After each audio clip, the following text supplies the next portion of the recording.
Dou agora a palavra ao secretário-geral do Partido Comunista Português, camarada Jerónimo de Sousa.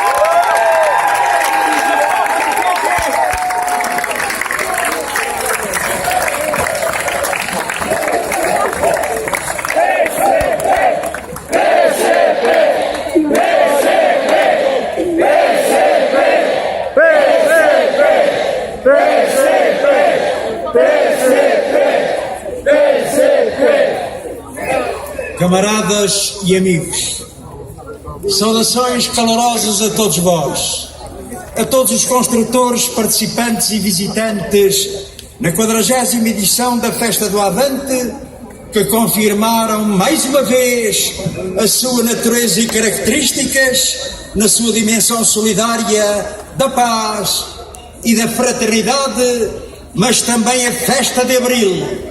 Desse Abril cujos 45 anos de Revolução comemoramos em 2019 com a dignidade que se impõe a este partido que lutou por Abril.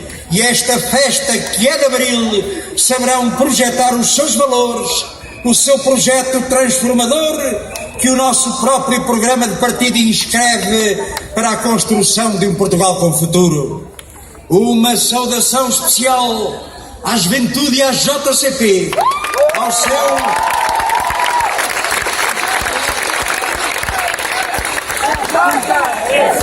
É JCP, é JPC, é JCP, é JPC, é JCP. Ao seu imprescindível contributo para a construção deste novo espaço de liberdade, criatividade e realização pessoal e coletiva, à sua massiva participação nesta festa que hoje é sua e será sempre. Garantimos isto à juventude e à juventude comunista portuguesa.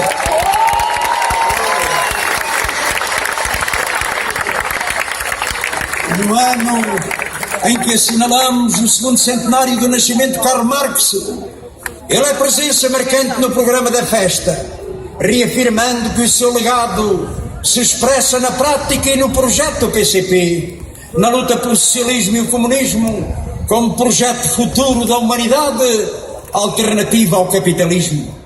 E é perante dezenas de delegações estrangeiras, saudando a sua presença, que reafirmamos os nossos princípios de partido internacionalista, a quem apelamos para o fortalecimento da solidariedade dos partidos comunistas e das forças anti-imperialistas no mundo que se apresenta com traços inquietantes e perigosos.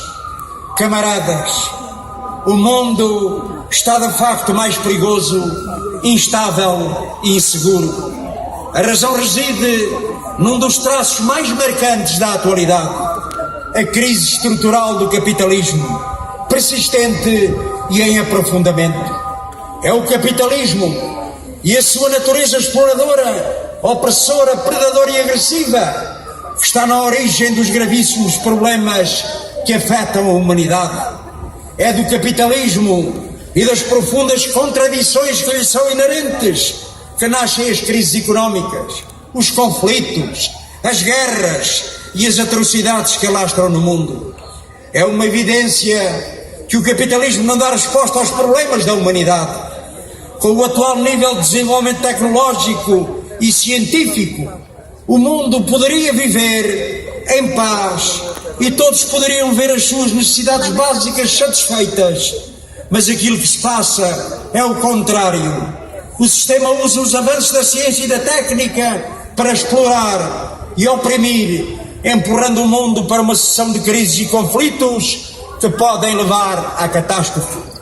A crise económica do sistema capitalista, que eclodiu em 2007-2008, saldou-se num violento aumento da exploração do trabalho, na destruição de direitos sociais, em brutais ataques à soberania dos povos e numa gigantesca e crescente concentração e polarização da riqueza. Ou seja, regou-se com gasolina o fogo das profundas causas da crise. É assim que funciona o capitalismo.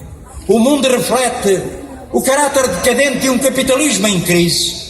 O mundo é hoje marcado por um complexo processo de rearrumação de forças no plano internacional, com importantes repercussões nas relações internacionais.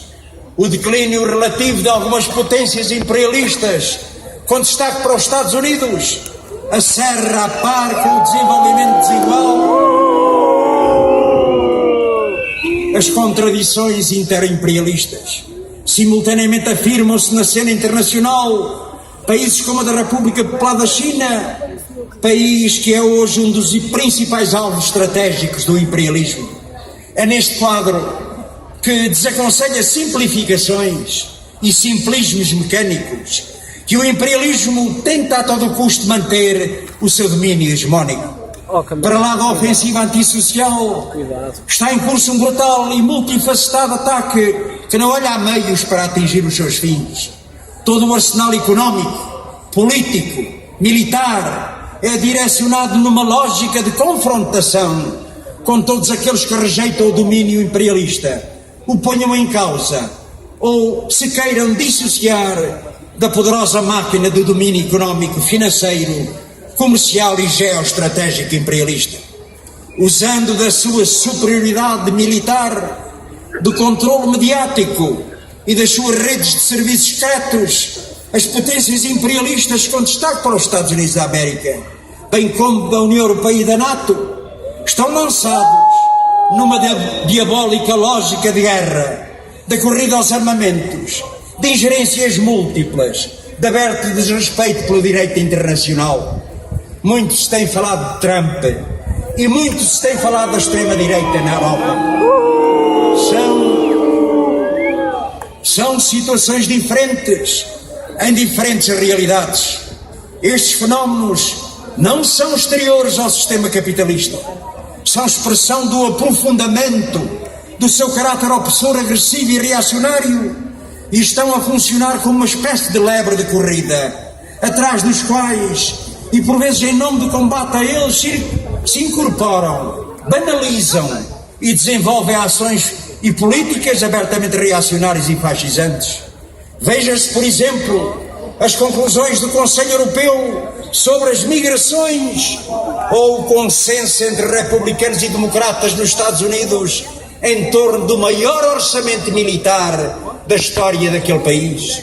O mundo está de facto confrontado com uma situação muito complexa e perigosa, mas não para. A luta dos trabalhadores e dos povos é uma realidade nos mais variados cantos do mundo. É nessa luta que os partidos comunistas, as forças revolucionárias e progressistas de todo o mundo participam, muitas das quais aqui representadas. A todas elas enviamos a nossa solidariedade, a nossa saudação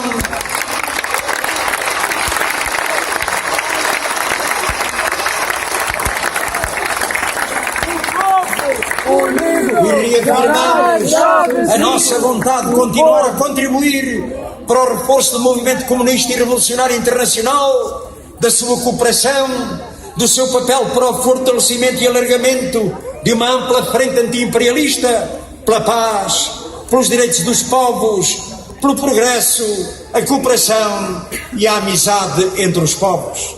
Mais do que nunca, camaradas, a célebre frase do Manifesto Comunista, proletários de todos os países unidos, faz todo o sentido.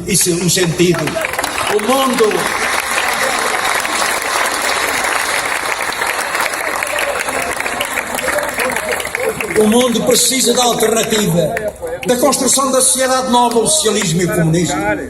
Uma alternativa que se constrói ligada à luta e à ação diária do nosso partido e de todas as forças revolucionárias pelos direitos dos trabalhadores e dos povos.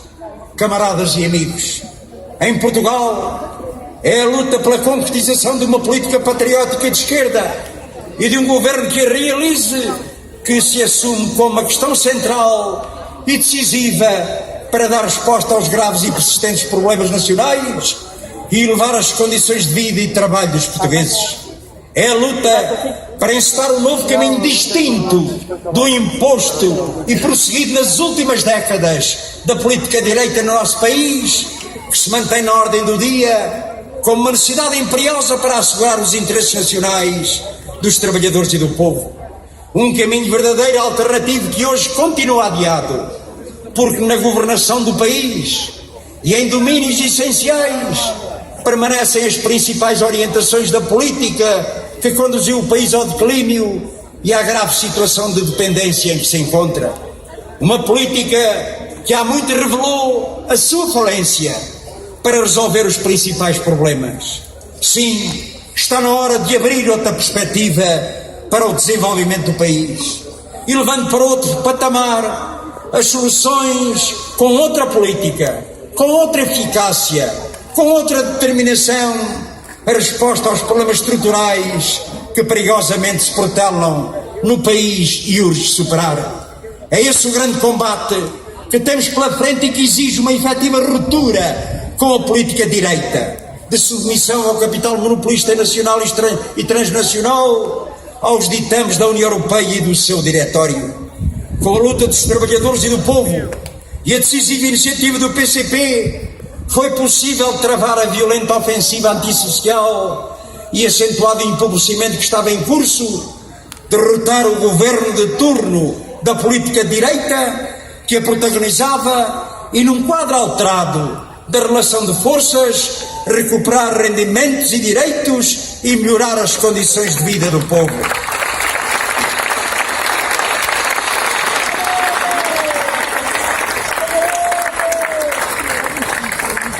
Perguntam-nos, mas não foi importante tudo o que a luta conseguiu nestes 3 anos da nova fase da vida política nacional, que se abriu com a derrota do governo PSD-CDS? Foi sem dúvida. E não subestimamos, porque seria subestimar a luta, a justeza e a importância do nosso contributo. Mas também não negligenciamos o caráter limitado das medidas adotadas para resolver os problemas de fundo do país e garantir o seu futuro. Um passo que sabíamos curto, mas necessário para criar as condições para o desenvolvimento da luta, abrir outros horizontes à solução dos problemas do país.